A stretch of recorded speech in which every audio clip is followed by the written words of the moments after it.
up, bullied, and torn. We gon' leave you beat up, bullied, and torn. We said we only rock with Mavericks. If you a clone, then step off the canvas.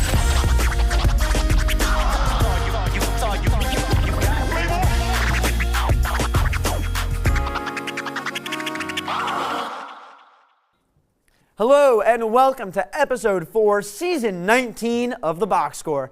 I'm your host, Noah Berkowitz. We're talking March Madness, the NFL Draft, and a whole lot more. But before anything, I'll give you a quick update on our crew-wide bracket challenge. Only 4 brackets in our pool now have a chance of winning, with our TD Miles Cats holding a commanding lead going into the Final Four. Follow us on Instagram at EIV Box Score to find out who takes home the crown.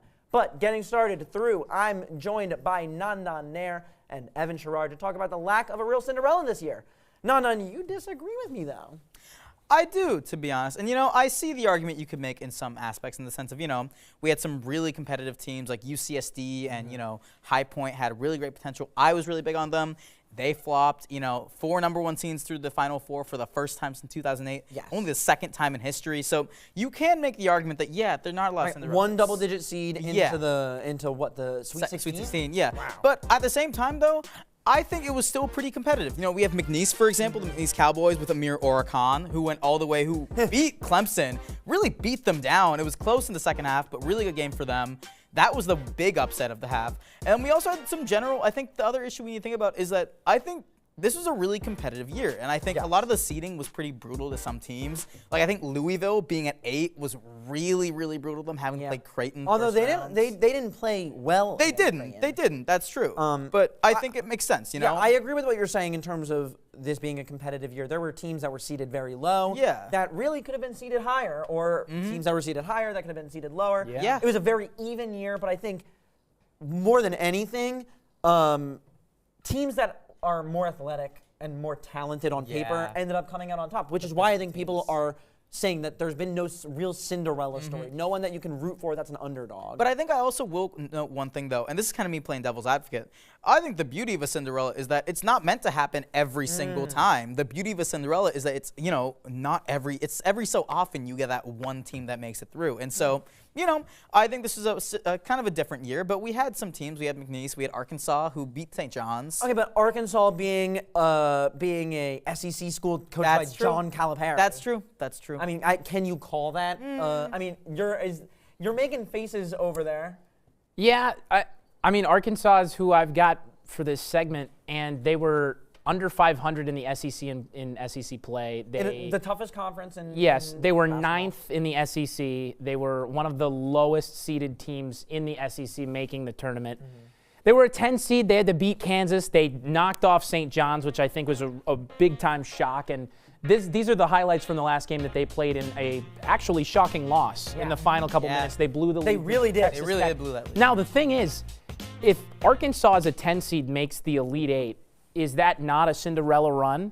Because the only argument I'd make against that is this is a team that had the talent coming into this season. John Calipari, over in his first year coming from Kentucky, gets a bunch of transfers to come over. DJ Wagner and Thiero, both from Kentucky. Zvonimir Ivisic as well coming over. He got Janelle Davis from Florida Atlantic. But they didn't gel until the tournament, and then they looked like they were at their best. But still, an upset over St. John's, that's big time. That's a big thing. You beat a 2 seed as a double-digit seed. That's impressive. I feel like what people are saying is that, with the Arkansas example, is that maybe you can call them an upset, maybe you can call them a bracket buster, but a Cinderella, I feel like that term is saved for teams like UMBC. I agree. And Nandan's favorite, the Drake Bulldogs. Yeah, of course. It didn't happen. They won a game. They won a game. They won a singular game. Yeah, to the Final Four, whatever. So both of your points, I feel like you're both arguing that we have Cinderella-adjacent programs in this tournament, but people are upset, I think, about the fact that we haven't really had like a 13 go to the Final Four. I mean, and I gotta you look at 2023 when you had 4-seeded UConn and what was it, 9-seeded FAU. I equate it to buttermilk.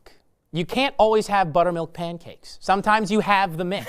And the mix is just not as good as the buttermilk pancakes that you make from scratch. And this year, you didn't get the buttermilk at the store. You forgot it. You bought the pancake mix. You don't have buttermilk this time. The pancakes aren't as good. The tournament's not as good in terms of upsets.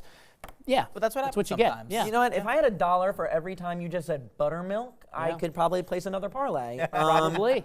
That was unbelievable. But we're going to go to a sport where you can't kick the ball to one where you have to. We're going to have a tough talk. That's right. It's the State of the Union. The State of the Union.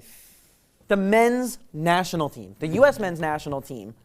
And if we can be saved, Nandan, get us started. Well, I've been doing a lot of thinking about this and a lot of talking.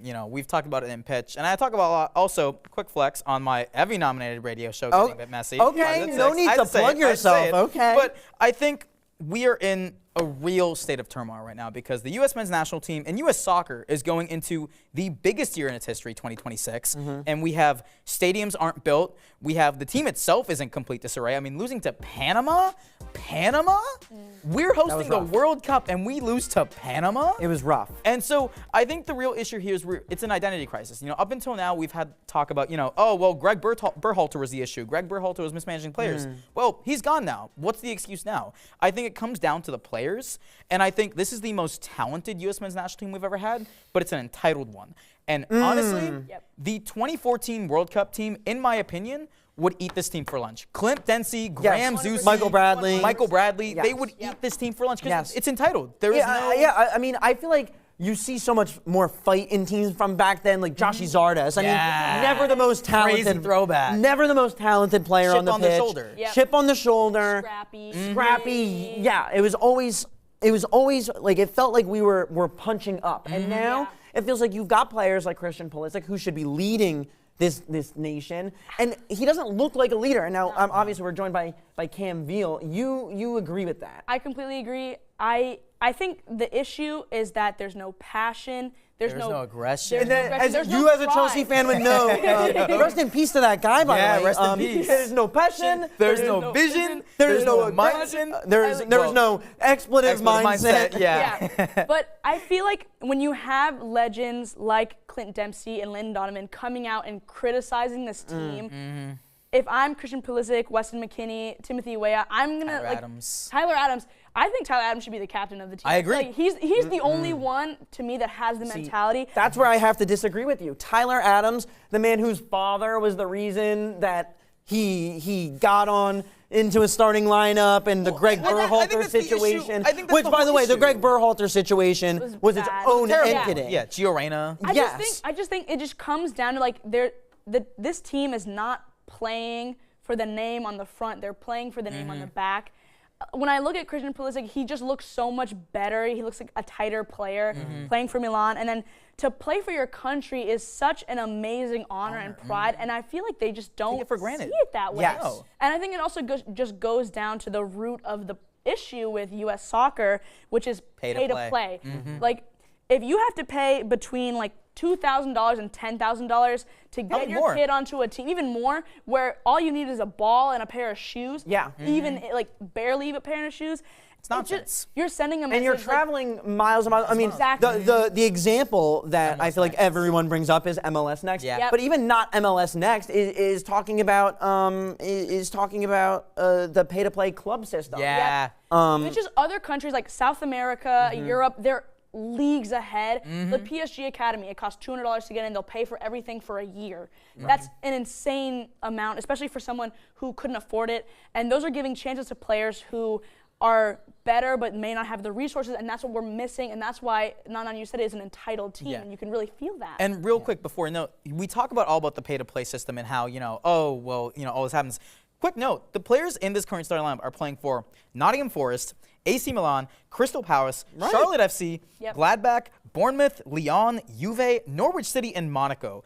None of those teams, in my opinion, besides maybe Juve, stand out as the best of the best. So even with the pay-to-play, we're still not getting to the very top level. So yeah, I understand where you're coming from. I appreciate it, guys. Now, we're going to head back to the hardwood really quickly, as we saw one of college basketball's brightest stars, USC's Juju Watkins, go down with a torn ACL. There's question marks about when she'll play again, if she can return to full strength, and whether or not Juju will be the same kind of player. Joining me at the Triple Monitor is Samantha Bowen, Cam Veal, and Nandan Nair. Sam, what does this mean for Juju's career going forward? Thank you, Noah. You know, what I think this is about for Juju's career is I think it all comes down to the strength, the training, and how she's going to progress moving forward. You know, this is a tough injury that we've seen tons of athletes throughout all different types of sports go through. And, you know, we've seen it in the past with Paige and other types of, you know, former basketball players. But I think because she's so young and she has that determination in her to be the best person or the best player that she can be, I think this is going to be a tough but a good recovery for her. I mean, unless you guys have a different take on that. You're the expert, not Yeah, you're the I am the here. resident ACL expert. I want to hear what you have to say first, though, Cam. I will say that for Juju, the most important priority is her health. Paige Beckers, when she tore her ACL, it was also in her sophomore season. It was before the season started. She took the full year off, returned in November the next year. I think Juju should take a lesson from Paige because Paige Becker, she bounced back. Arguably, she might be a better player than before her injury. That might also just be with like age and time. But I feel like when you prioritize your health, I think she should just take the whole year off, honestly, and recover. She can redshirt. She'll come back for another year. She just, like, the W is waiting for her, like NIL, it's waiting for her, whatever. Yeah. She needs to take that time for herself. And I think the way we talk about ACL injuries, especially with female athletes, because they are 2 to 8 times more likely to have those injuries and re-injure them, I feel like we need to really put the pressure on health and recovering because otherwise it's dangerous for the players and like just all sports players in general. Right. 100%. Yeah. Yeah, Go ahead. and you know, as the resident ACL expert, Yes. not by choice, trust me, not by choice. It's a lot of different factors. You know, there is the physical factor of, it's not just the ligament itself, but it's also the surrounding muscles in your legs to get them back. Takes so much time, and it's also the mental side of it too, because, you know, I feel like it takes a long time to really get back to that state of, you know, being able to make those like jumps and cuts and move around freely without worrying about it in the back of your head. Right. So I think for her, that's going to be 2 really big things to worry about. Definitely not rushing it. Cam, I actually saw a stat that was saying women are 4 to 8 times more likely to tear their ACL than men. It's a lot. I mean, because it's down to like, you know, like wider pelvics and, you know, smaller knee joints, which put a lot of pressure on the ACLs. Even hormones during the menstrual cycle. That's also true. But it's also, you know, no matter how many doctors you go to and how many specialists you see, nobody knows your body better than yourself. Yep. Nobody will know Juju's body better than herself. Yeah. And I think it comes down to that at the end of the day. Yeah, but, you know, at the end of the day, we can say whatever we want, but as you said, it is her body, and we do hope she takes, you know, the time she needs to really recover. But at the end of the day, she's young, you know, she's a great athlete, and she has a wonderful medical team around her, I'm sure. She's also got that dog in her. That dog Yeah. in her. She's got the mentality. Yeah. So overall, I think she'll be okay, but we're all wishing her a very well, you know, a good recovery at the end. Yeah. So with that, back to you, Noah. All right, thank you guys so much. We're all hoping Juju can make a full recovery and get back to being one of the best prospects we've ever seen. We've got more for you, but first we're going to head to a quick commercial break. When we come back, we're talking some good old American football. Stay right there.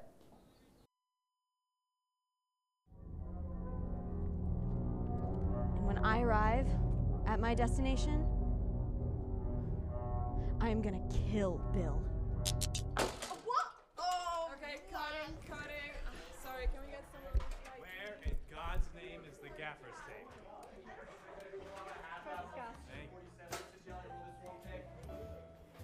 Hi, I'm Nate. And I'm Casey, and we're the National Broadcasting Society. Come out to some of our weekly workshops or work on some of our sets. Explore the bigger picture with NBS. We'll see you there. All right, let's get another take. Camera, sound.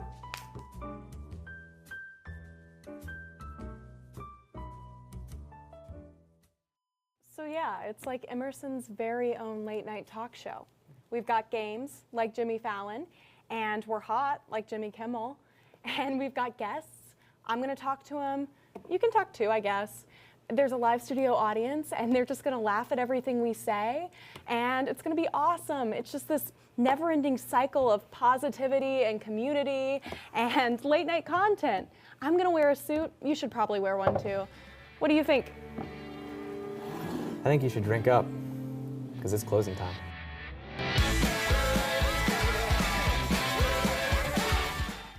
Welcome back to the Box Score. Once again, I'm your host, Noah Berkowitz. The NFL has seen a huge boost in the wide receiver market this offseason, so that had us thinking, who is the best receiver right now? wait, actually, scratch that. What's the best receiver duo in the league?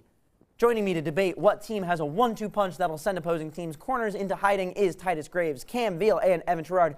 Titus, get us started. Who do you got? I got Jamar Chase, T. Higgins. I know that might be a hard pull because of T. Higgins, but if you really think about it, Jamar Chase has orb, man. I'm trying to tell you, that guy, he is him.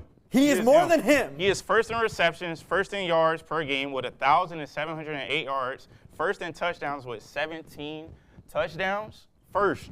Yeah. Crickets. Crickets. Thank you. First, man. First, is there anybody above you in your first? Nah. I don't think Jamar. so. Just Jamar. It's just a lot of Jamar. Yeah, he's just him. And, you know, they have to double team him. He's a one-on-one type of person.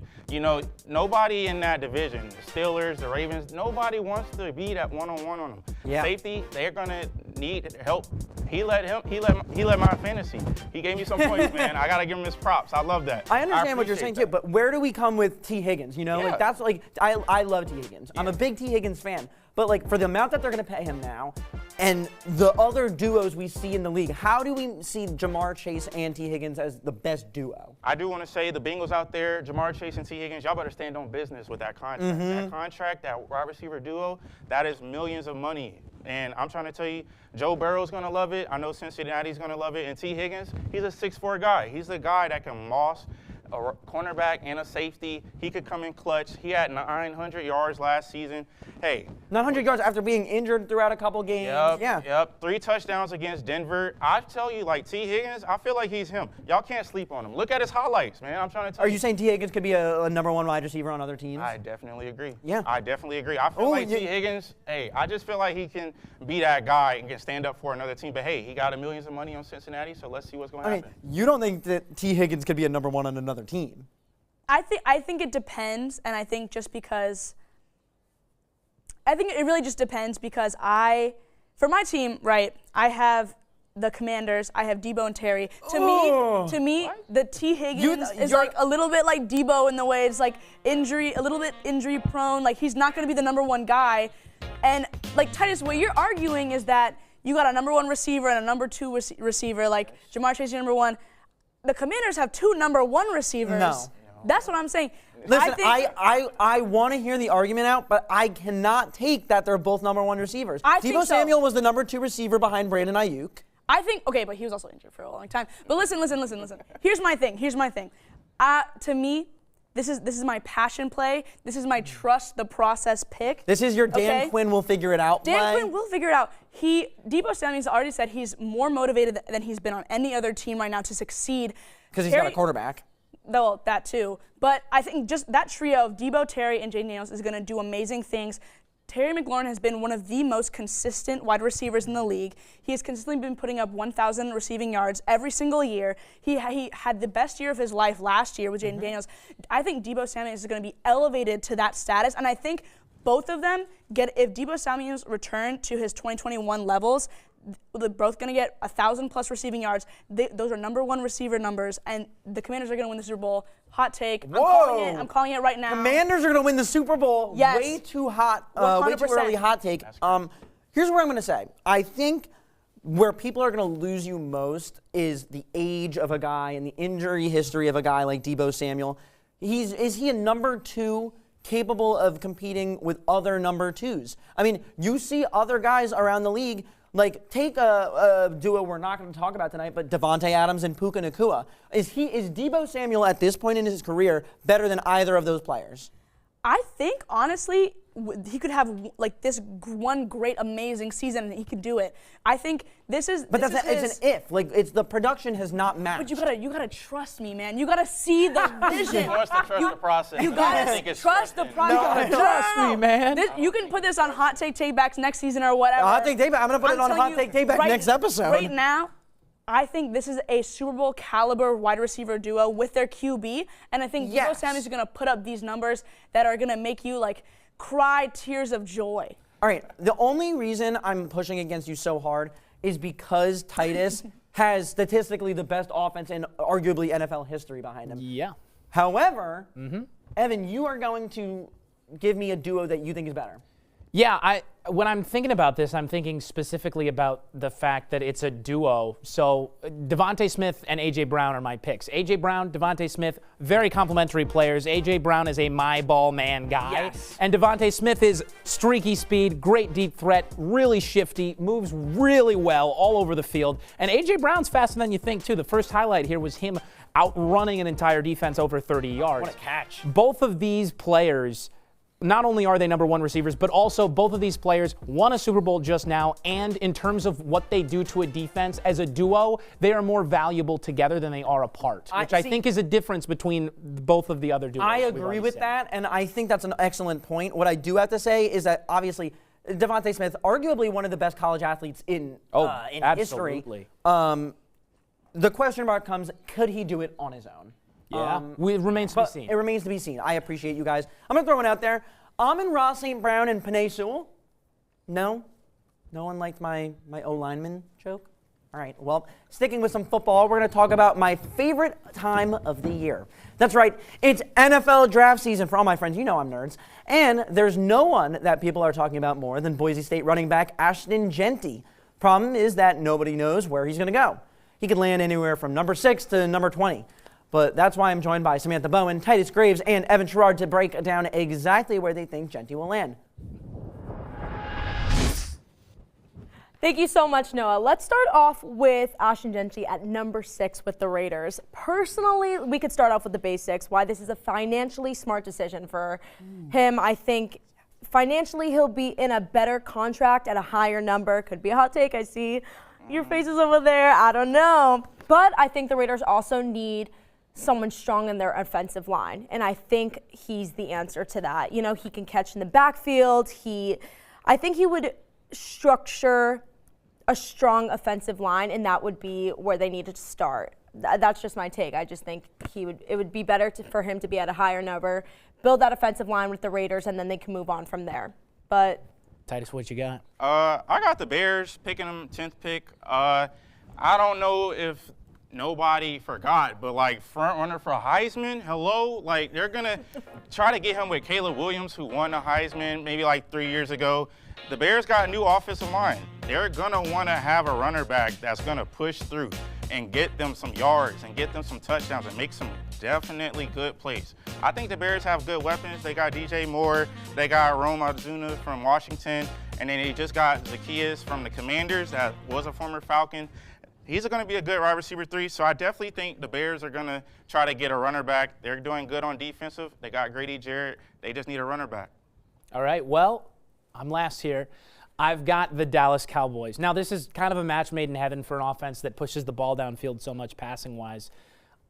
I like both of your takes. I think the Raiders would be better suited taking the offensive lineman, kind of like you were alluding to as well. Do you go running back? Do you go offensive line?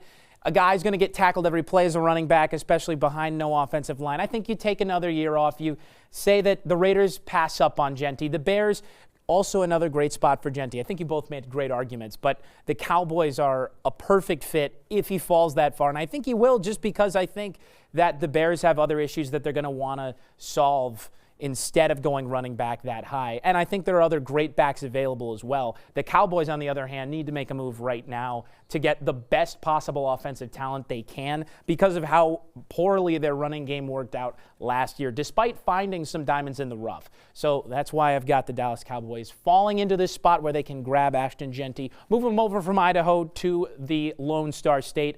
Noah, what do we got back there?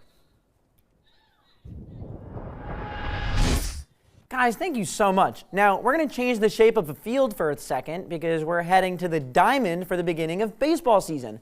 Evan Sharrard is with me to talk about one major storyline to watch from the AL and one from the NL this season. Evan, come on and take it away. All right, folks, let's get into it. American League, National League, 2 minutes on the clock. Let's go. So, for the American League, I am looking at specifically giving you what I'm looking for, the Boston Red Sox. Lots of storylines around this team. In the American League, we're not really looking at a big-time World Series contender from anybody. The Texas Rangers, I think, are the top pick from most to return after a lot of teams got weaker. But the Boston Red Sox might be the most interesting because of how much they did in the offseason, and it all remains to be seen how it works out. Red Sox fans have been angry for years talking about about spending money and rebuilding, still upset with trading Mookie Betts. Tristan Casas are the highlights you're seeing right now. He's a player that still hasn't broken out to the full extent that might have been expected of him. So I'm looking to see, how does he perform in this year if he can stay fully healthy? How does the pitching perform if they can stay fully healthy? And do they live up to the expectations of what the front office and the fans might think? And if they do, how far can the Red Sox go in this division that could be really tough? Do they make the playoffs? Do they make the pennant? Do they go to the World Series? Now, let's skip over to the National League. Take a deep breath. Dodgers and Braves, those are the top two teams in that league for my money. The Dodgers, people are talking about them winning the most games ever, probably because of this guy along with two other MVPs in Freddie Freeman and Mookie Betts. Oh yeah, and their pitching got better too. And this guy this is his 50-50 game highlights against the Marlins back in Miami late last season. Let me tell you, he's the best baseball player I've ever seen, might be the best athlete I've ever seen.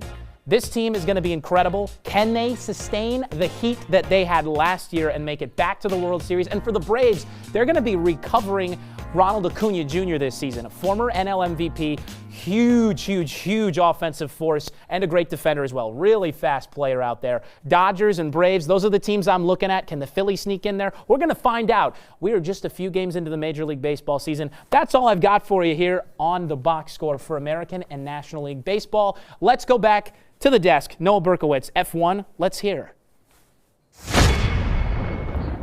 Evan, on point as always. Thank you so much. Now, yeah, we're going to switch gears, and this time, I mean literally, to talk about the world of Formula One. Season is just 2 races in, but we've already seen the pressure on rookies climb to new heights and drivers like Liam Lawson replaced by Red Bull before he could even say, Mikey, no, that is so not right. With me to talk about the F1 rookie problem is Cam Veal and Nandan Nair. Cam, talk to me about what's going on here. You like my impression? No, I thought that was pretty good. I'll hit you with one more. I have the receipts.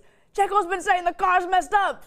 And he was right. Toto was right. Well, he said he used choice words that were not messed up. Not gonna say For that. my Drive to Survive fans out there, you know what he said. Shout out my mom. She watches Drive to Shout Survive. out my mom. Oh my gosh. Shout out both of my parents. That's crazy. Both of them. Let's go. But yeah, I think the real issue is that F1 over the last couple of years has not been treating their rookies exceptionally well. You see a lot of turnover. Nick DeVries, he had one good race, he goes in, they boot him out immediately. Right. Then comes Logan Sargent, he's booted out, and then Franco Colapinto's in, they boot him out for Carlos Sainz. I'm not going to lie, the first 2 examples you gave there, not the best examples you could have given. Yeah. But Franco Colapinto, I agree. Exactly, right? But then you want to have a veteran presence, and I understand that.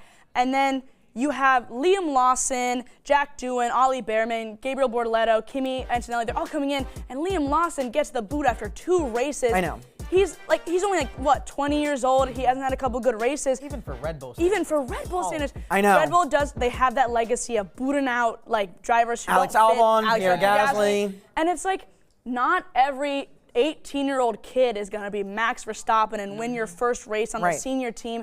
And there's a big difference between rookies that have had support and those who haven't. Like Doohan, it's reported that he has a 5-race release clause in his contract, unbelievable. which is insane. And Alpine are already looking at Franco Colapinto to replace him if he performs badly. And then you'll see that in the races, they perform terribly because they have so much pressure on them. But whereas Ollie Behrman and Kimi Antonelli, they've had space to make mistakes. Their team principals are supporting them. They're succeeding and proving what you can do as a young racer. And doesn't so much of that have to do with getting a car under your feet that at least can compete? I mean, not even. Gabriel Bortoletto, he took the Stake F1 car to Q2 in his first qualifying. He didn't perform well in the race, but that's okay. And his team principal is coming out and supporting him. Nico Hulkenberg is saying this is really good to see. And even in a worse team that you're coming out and having support, even Isaac Hadjar, he's having support. And then Liam Lawson, someone who's proved himself not to do well. And I know, Nandan, you're going to talk about the last Grand Prix, which is where he got the boot.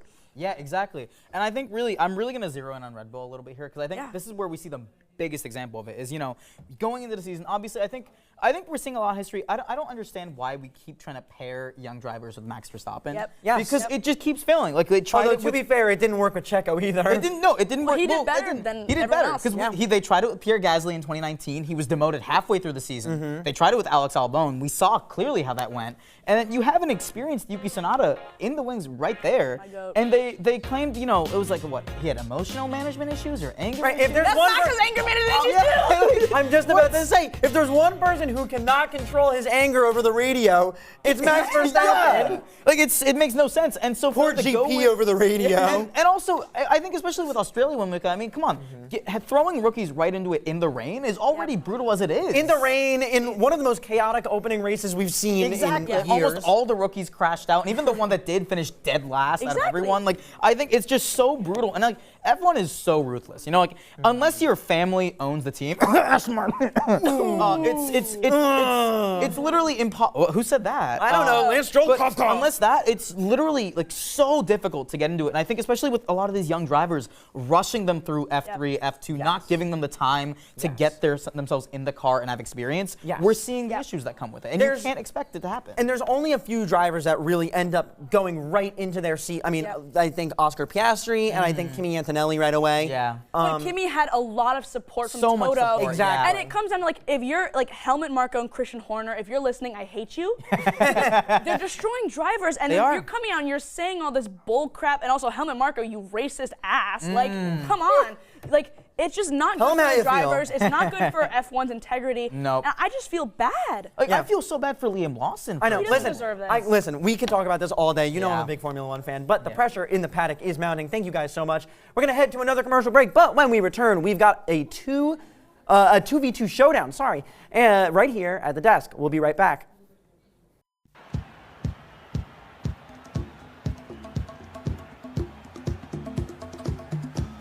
All right, coming back in 10 seconds.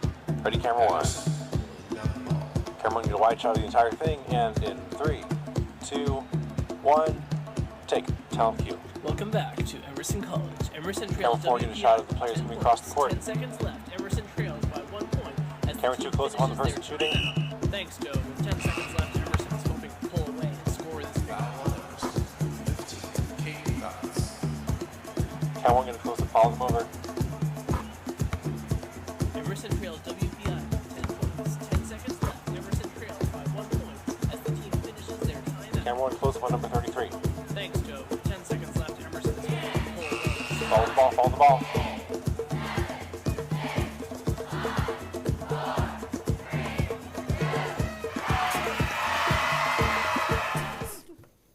Welcome back to the box score. Now, some people have raised the question, how much do small schools really benefit from making it to the big dance? And how much do we? Opponents say that it's what March is all about. Here with me to debate the conundrum is Evan and Nandan on one team and Cam and Samantha on the other.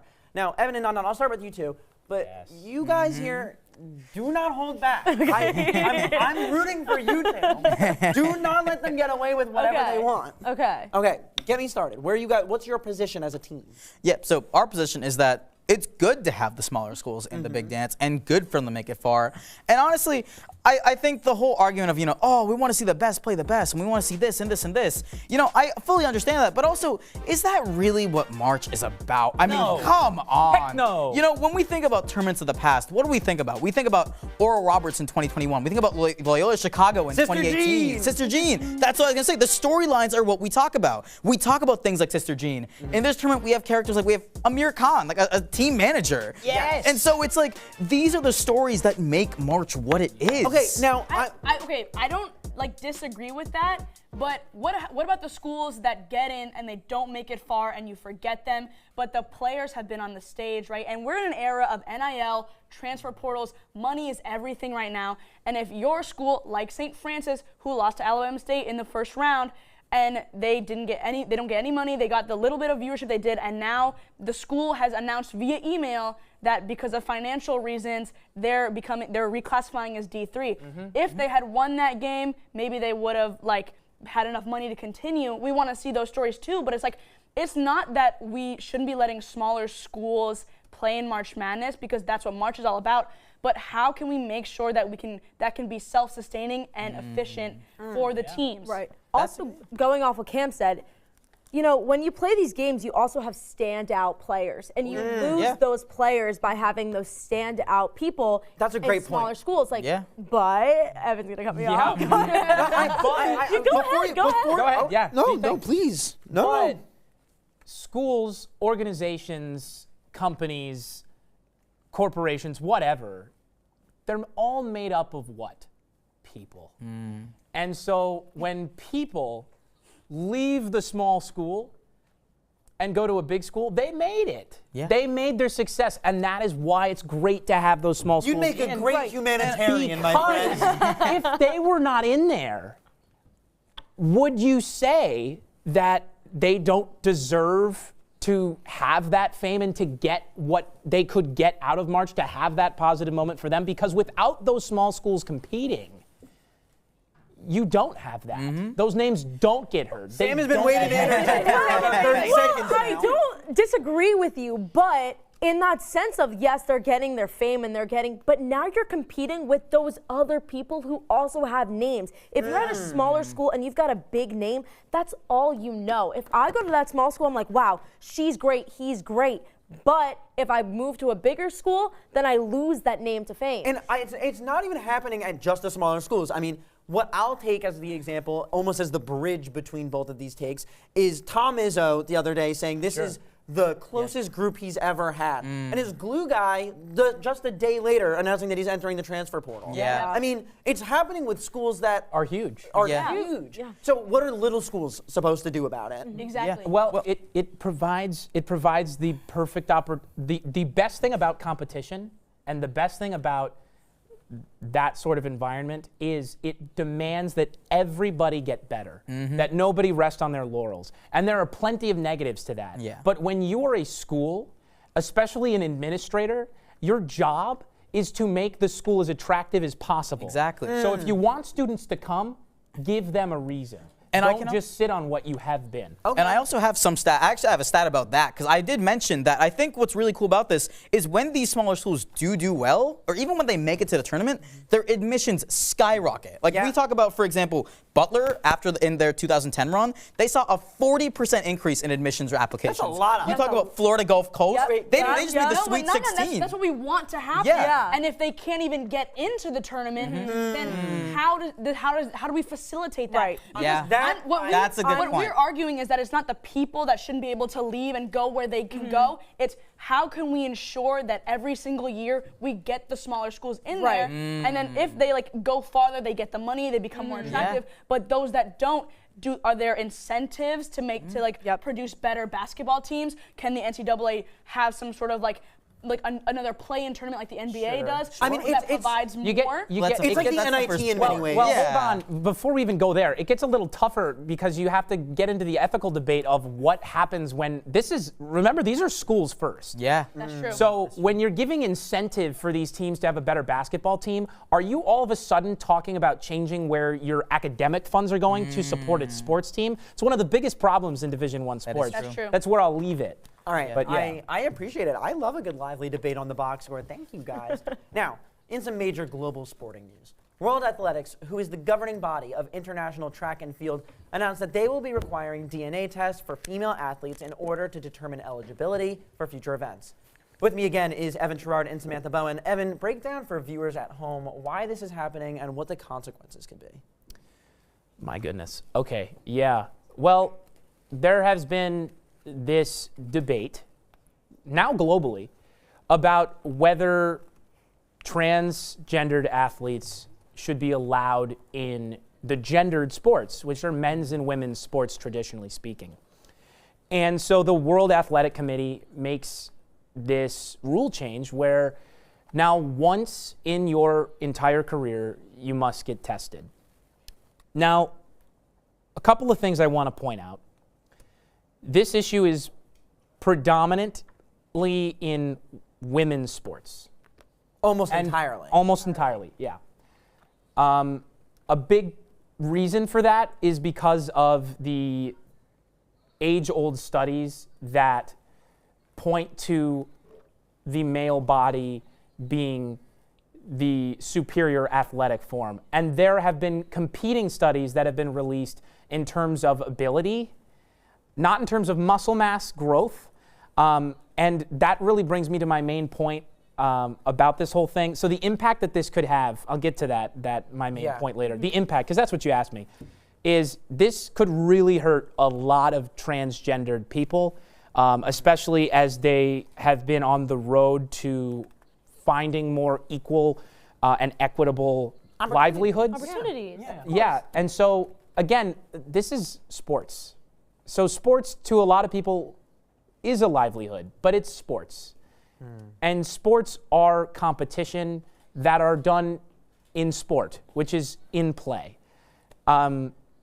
Which to me is really tragic that we've gotten to a point where we're so polarized that we're at each other's throats about who can and can't play, and to be that exclusive.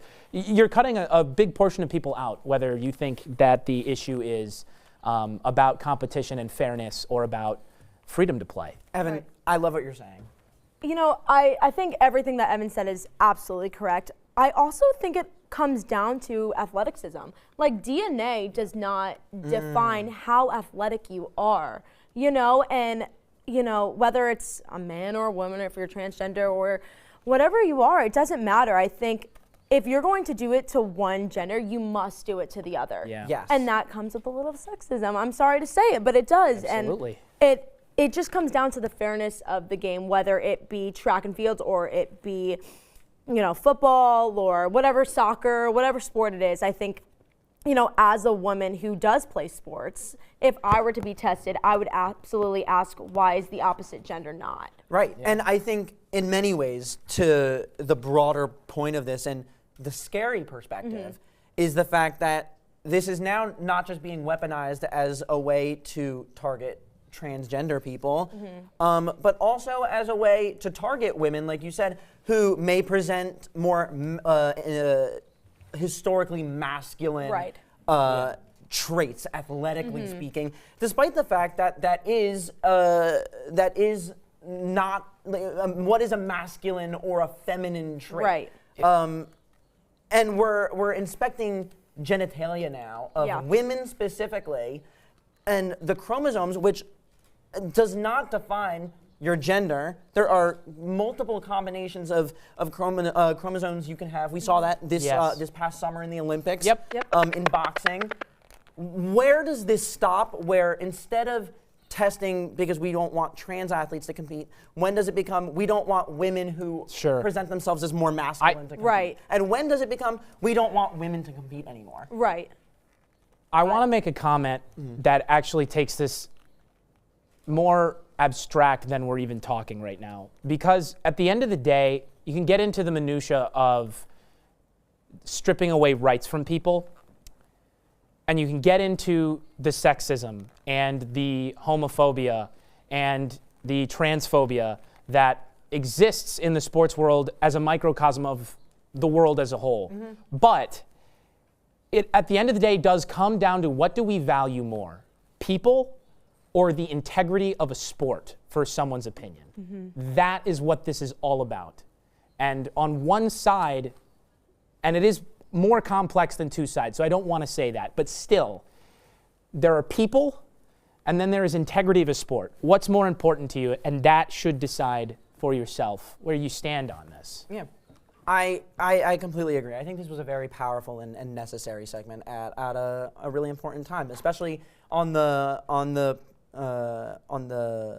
Trans Visibility Day yesterday. So we're going to head to one final commercial break, but stay right there. When we come back, we've got a special segment lined up for you. We'll be right back.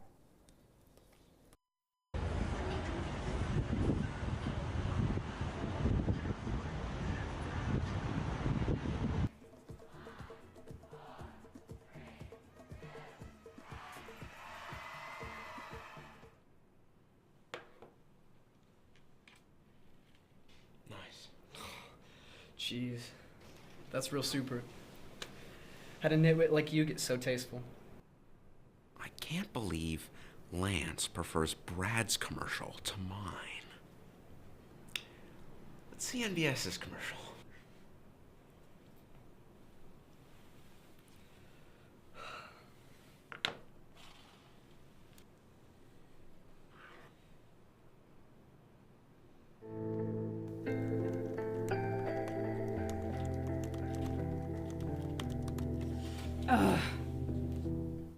Having writer's block? Try NBS.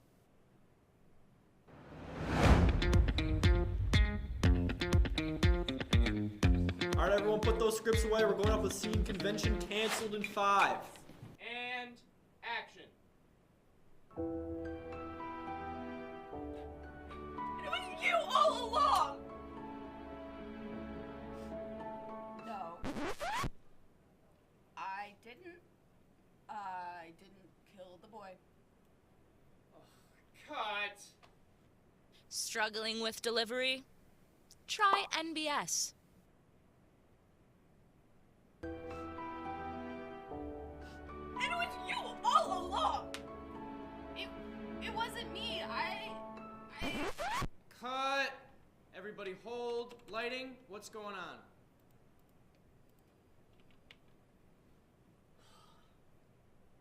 Need to learn a new crew position? Try NBS.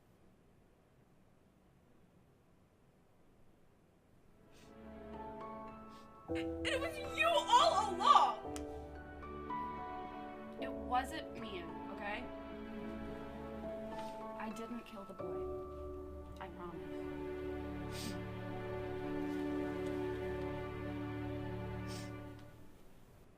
Look at the subtle promotions. Tasteful cuts. Oh my gosh. It even fades to black. Are you okay there, Zach? Yeah. Yeah. Cut. The way I patted the stage, I really felt like Pat was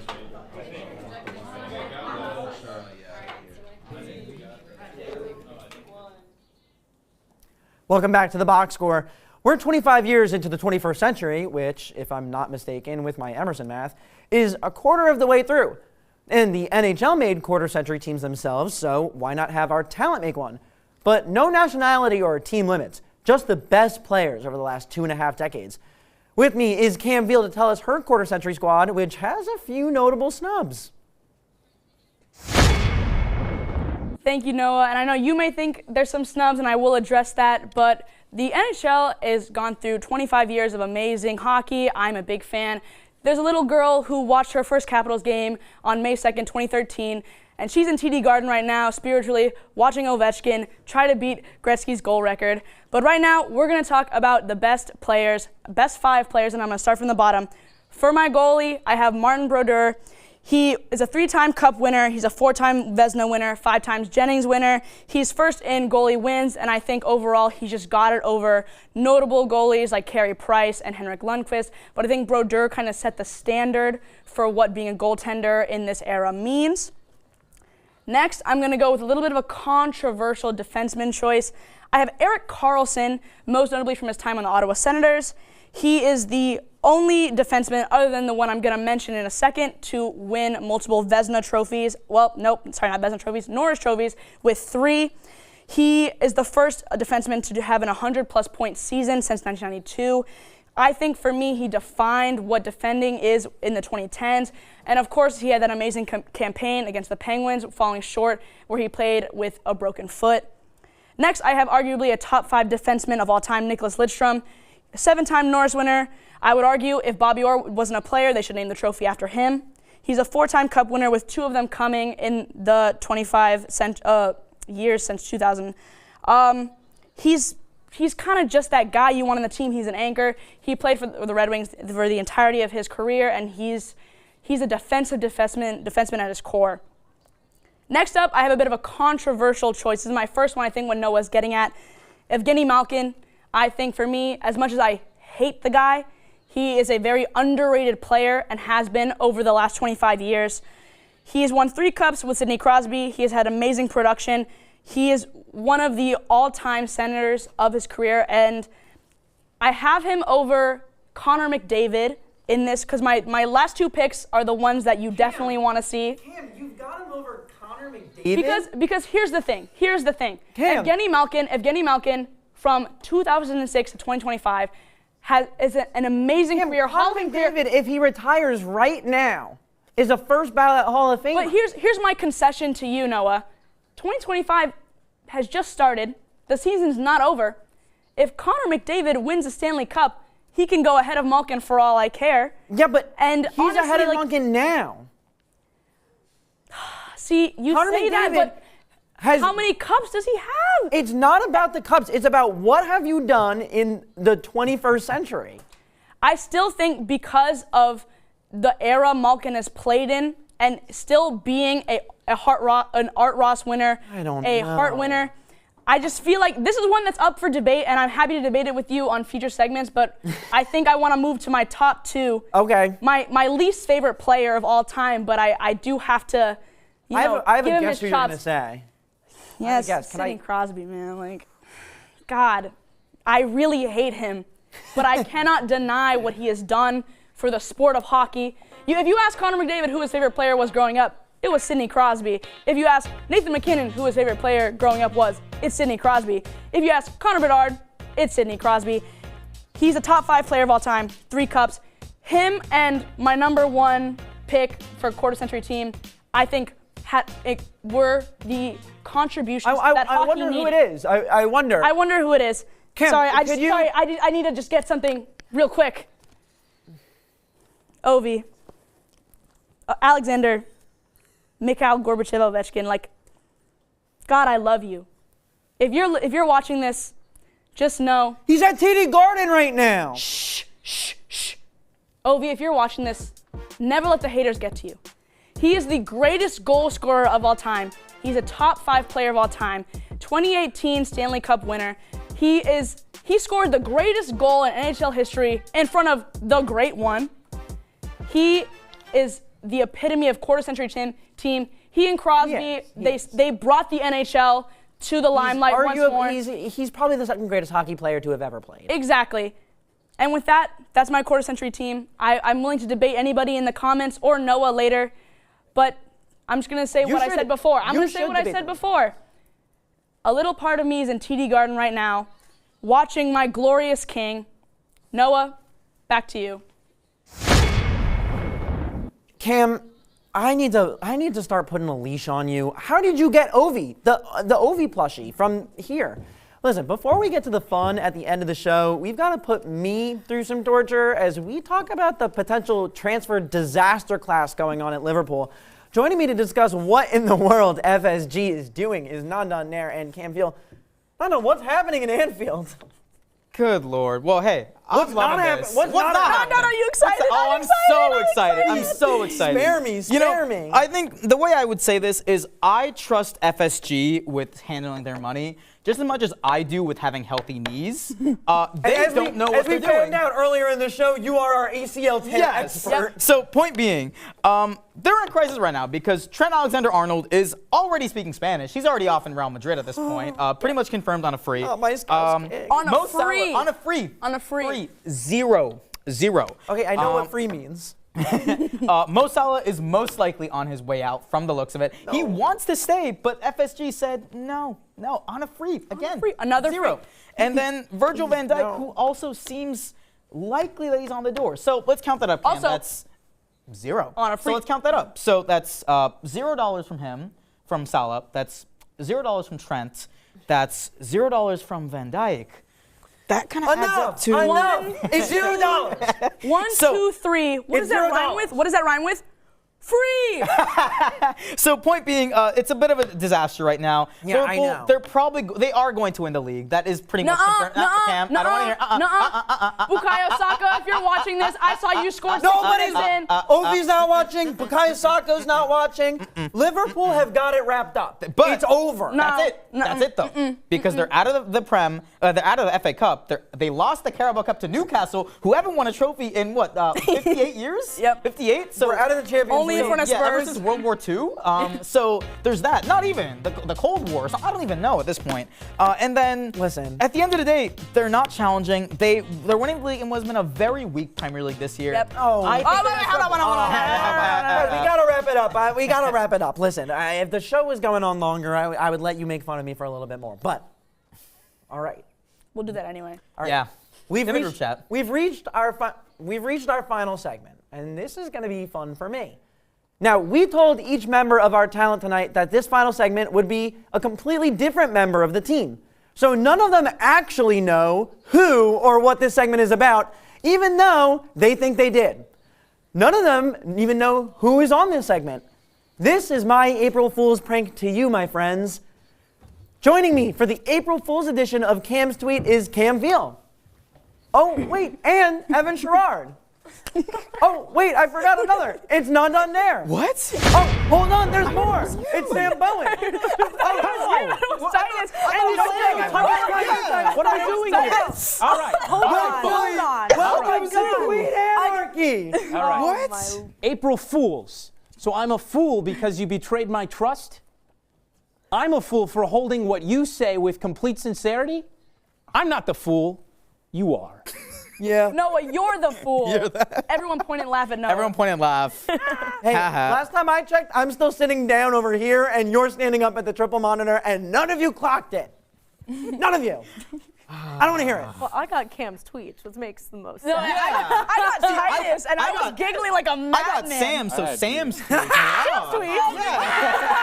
Tweets. I thought it was going to be my brother here as a senior here that's about to graduate. I thought it was going to be him, but I guess I was wrong. I thought it was going to be him. Don't uncare. What are we doing? I don't know. That's crazy. We but no, got we got something. We got something. Yeah. We're going to watch your back, Noah. Is this it? Oh, yeah. Watch my back. Yeah. It's Maybe 5 April against Fool's 1. today. Yeah, but One more episode. There's still one more episode. Keep note of that. There's 3 EPs and 1 Noah. Like, come on. We can cook We don't something up. forget. We don't forget. Hey, guess what? The show has my name on it, so Whatever. whatever. Keep going. There's more tweets. Yeah, let's hit us with another one. We used to be a country. I missed them. They were great. There was one where the guy, he had a straw, or no, this guy had a straw. He pulls it out. He goes, I got you a present. He goes, oh, is it a watch? No, it's a straw, man. What are you doing? Right. Yeah, that's great. But can we talk about Sonic beverages? Anybody have them? beverages. Yeah, so different. Yes. Yeah. Oh, man. That was a time. You don't like Sonic? I don't like Sonic. Who eats Sonic? There's a Sonic, and it's That's a hot like take. really far from my house. And my mom never let me go, and it was my God. you just drive by and be like, oh yay, Sonic. That's crazy. All right, All right, what's up next? What's up now? What do we got? LeBron James is a heavy favorite in a potential boxing match versus Stephen A. Now, Smith. hear me out on this one. Oh, This is like brother. This might be an Evan hot take over brother. here. Oh goodness. I mean, That's LeBron 6'9". 6'9". No, Pure it's over. muscle. Should we sing? Yeah. Can we do the man Yeah, of the Lakers? The man of the Lakers? yeah. if you 3, Y'all 2, got it. 1. I'm talking about the man on the Lakers, LeBron. I'm asking you to say his name, LeBron James. Hey, we got some vocals in Next tweet. Next tweet. Glenn Powell wasting no time after Sydney Sweeney calls off sending me. I knew it just for the movie. Oh wow, that is crazy. I saw that. Oh That's my crazy. God. My mom, when we watched Anyone But You, my mom was like, wait, why are they coming? Okay, but their chemistry in that movie, I Some of that wouldn't be was low-key surprised. method acting. I really like that I movie. love it. I thought it was really good, honestly. Let's bring back the rom-com magic. What is going on? The problem is like, You have no idea what's Are you not a rom-com guy? Have you seen it? I mean, I've seen Anyone But You, but like. okay, but like, are they like siblings are That's dating? crazy. Like, siblings are dating. Two blondes can't date each other. Why? That's the rule. Okay. When siblings are dating. Next tweet. Do we have more tweets? I'm We got to black, I don't move. It can't be over that. There can be. There's got to be more. There's got to be more. I don't know. Guys, bleep that out. The Rizzler. How do you No. feel about these Chicago No. Cubs wearing that? Wait, that's devastating. I didn't know he was a Cubs fan. Why is he not out in He the is Bronx? a Cub, Tell me bro. why The he Bronx? always He looks is like a Cub. He always looks like a cutie patootie. Yeah. Is it wrong to feel maternal towards the Rizzler? Now, Cam, you have a story, not about a gorilla, but you have a story about a panda. Oh. Oh. Which one are you referring to? Because there's a lot. There's a. Your panda what? Your What? Panda 1. Yeah, okay. What's your P1? My panda, my P1, Bao Bao. Bao She's in Bao. China right now. I got to see her in 2012. There's also a picture of me with her dad or mom. There's a little brass statue in the Smithsonian Zoo. Shout out mom and dad for taking me to the zoo 2008. I love you guys. You're watching right now. Shout out Bao Bao, man. Shout out Bao Bao. And the Rizzler. Yeah, and the Rizzler. And That's the three-headed goat right there. Bao Bao, the Rizzler, and Harambe. That's three-headed goat. Oh my God! Wow. Please tell me there's at least Is there more? AI could There's never. no more? AI could never recreate this. Yeah. By the way. This Dude, I That was quite Who the wins in April a fight, Fool's Day. Rizzler or Harambe? I'm telling you, They're still going. I'm gonna have to edit the episode myself. Thank you all so much. I'm your host, Noah Berkowitz. This is the Box Score. Follow us on Instagram at EIV Box Score to stay up to date with everything we do in and out of studio. I'm sure you want to. Make sure you tune in to our season finale later this month. Good night.